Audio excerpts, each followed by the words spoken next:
are tools everywhere. And I'm supposed to make a carving out of this. So what I'm supposed to get rid of is this part right here, the L-shaped. Well, it's sort of the inverted L shape right here. I had done paper cutting before, but this seems much harder, literally and figuratively. And I was really expecting a carving knife or something as intricate as this.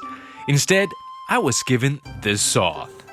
And my job is to hollow out the actual material mark on the wood to reveal the beautiful patterns within, like what Wang Yue is doing now.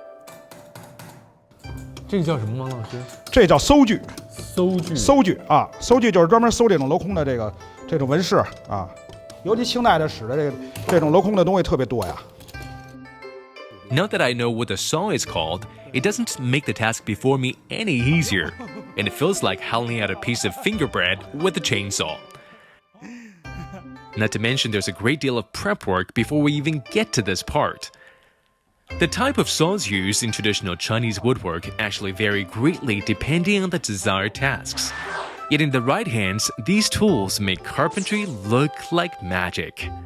With modern inventions and techniques, they might appear outdated, but they were once instrumental in helping carpenters fashion chic and popular woodworks for the masses as well as the elites.